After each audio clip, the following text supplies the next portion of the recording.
Bismillahirrahmanirrahim. Assalamualaikum warahmatullahi wabarakatuh. Perkenalkan, saya Diana Raihanisa dengan nomor NPM 2215100023. Ingin sedikit menjelaskan tentang mata kuliah makroekonomi. Baik, sedikit saya jelaskan tentang apa itu makroekonomi.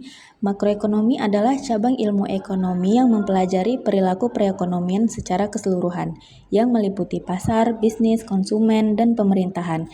Makroekonomi mengkaji fenomena perekonomian secara luas seperti inflasi, tingkat harga, tingkat pertumbuhan ekonomi, pendapatan nasional, produk domestik bruto atau PDB, dan perubahan pengangguran.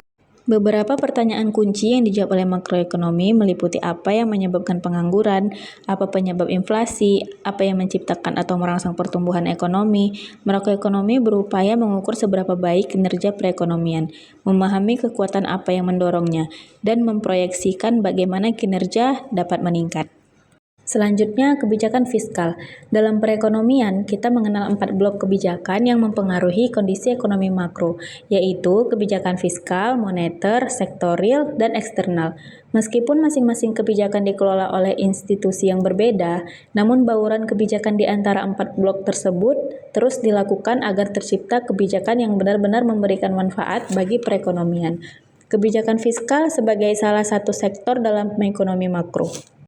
Kebijakan fiskal adalah kebijakan yang diambil pemerintah demi menjaga pemasukan dan pengeluaran negara agar tetap stabil, sehingga perekonomian negara bisa bertumbuh baik.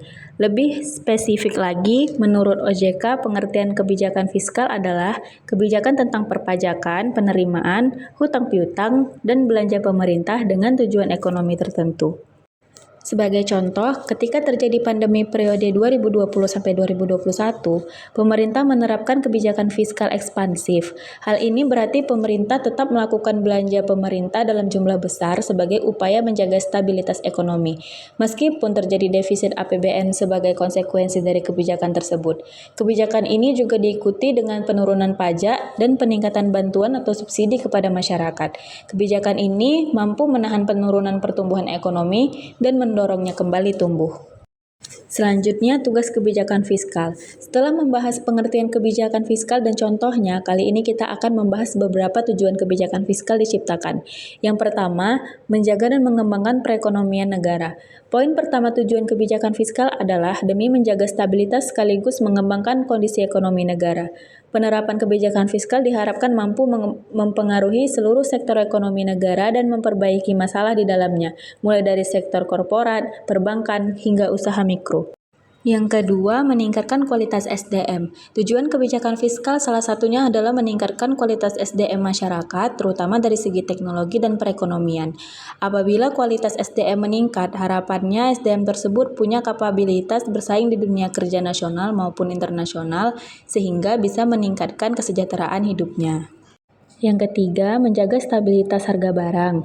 Ada beberapa faktor yang mempengaruhi harga barang dalam pasar, mulai dari faktor positif seperti meningkatnya demand, sampai faktor negatif seperti terjadinya penimbunan dan monopoli. Salah satu tujuan kebijakan fiskal di Indonesia adalah demi menjaga harga barang tetap terjangkau bagi masyarakat dan terhindar dari fluktuasi karena pihak tidak bertanggung jawab. Yang terakhir, ada mendorong investasi.